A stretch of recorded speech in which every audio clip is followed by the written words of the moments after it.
ये सुनते हैं प्रदोष व्रत कथा। प्राचीन काल में एक गरीब पुजारी हुआ करता था। उस पुजारी की मृत्यु के बाद उसकी विधवा पत्नी अपने भरण पोषण के लिए पुत्र को साथ लेकर भीख मांगती हुई शाम तक घर वापस आती थी।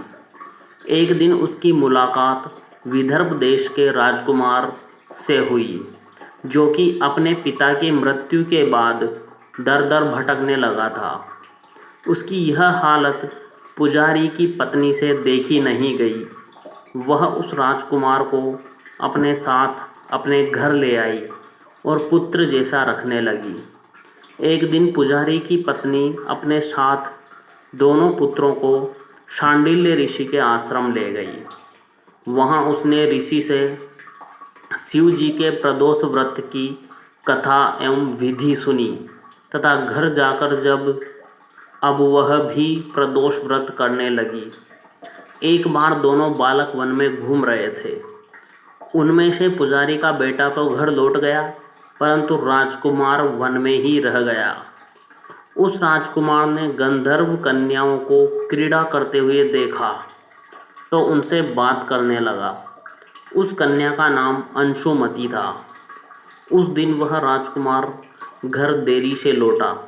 राजकुमार दूसरे दिन फिर से उसी जगह पहुंचा जहां अंशुमति अपने माता पिता से बात कर रही थी।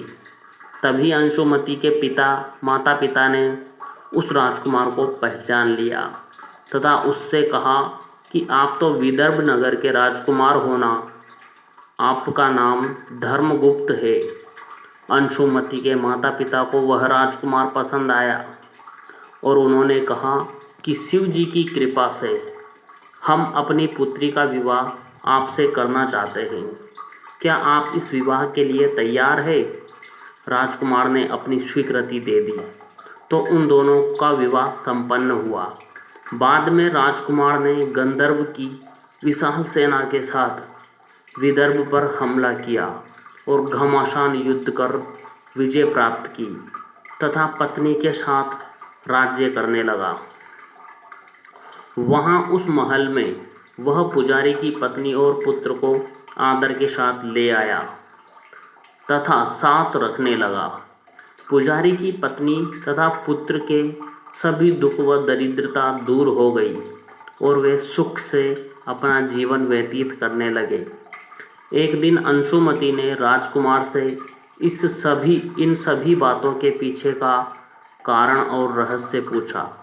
तब राजकुमार ने अंशुमति को अपने जीवन की पूरी बात बताई और साथ ही प्रदोष व्रत का महत्व और व्रत से प्राप्त फल से भी अवगत कराया। उसी दिन से प्रदोष व्रत की प्रतिष्ठा व महत्व बढ़ गया तथा मान्यता अनुसार लोग यह व्रत करने लगे। कई जगहों पर अपनी श्रद्धा के अनुसार स्त्री पुरुष दोनों ही यह व्रत करते हैं। इस व्रत को करने से मनुष्य के सभी कष्ट और पाप नष्ट होते हैं एवं मनुष्य को अभीष्ट की प्राप्ति होती है।